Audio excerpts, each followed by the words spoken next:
മാങ്ങാനത്ത് യുവാവിനെ കൊന്ന് കഷ്ണങ്ങളാക്കി ചാക്കിൽ കെട്ടി തള്ളിയ കേസിൽ പ്രതികൾ കുറ്റക്കാരെന്ന് കോടതി. മുട്ടമ്പലം സ്വദേശി വിനോദ് കുമാർ എന്ന കമ്മൽ വിനോദ്, ഭാര്യ കുഞ്ഞുമോൾ എന്നിവരാണ് കേസിലെ പ്രതികൾ. 2017 കേസിന് ആസ്പദമായ സംഭവം.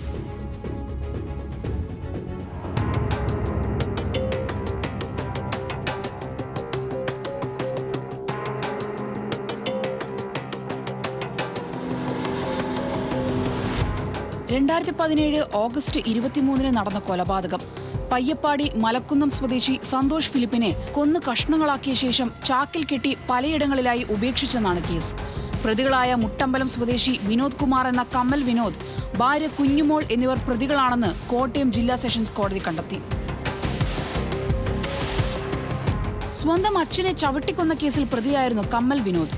ഈ കേസിൽ ജയിലിൽ കഴിയവേ സുഹൃത്ത് സന്തോഷ് വിനോദിന്റെ ഭാര്യയുമായി അടുപ്പത്തിലായി. ഇതിനെ തുടർന്നുണ്ടായ പകയാണ് ജയിലിൽ നിന്നിറങ്ങിയ ശേഷം സന്തോഷിനെ കൊലപ്പെടുത്താൻ കാരണം. ഭാര്യയുടെ സഹായത്തോടെ മീനടത്തെ വാടക വീട്ടിലേക്ക് സന്തോഷിനെ വിളിച്ചു വരുത്തി തലക്കടിച്ച് കൊലപ്പെടുത്തുകയായിരുന്നു. തുടർന്ന് മൃതദേഹം കഷ്ണങ്ങളാക്കി ചാക്കിൽ കെട്ടി വിവിധയിടങ്ങളിൽ ഉപേക്ഷിച്ചു.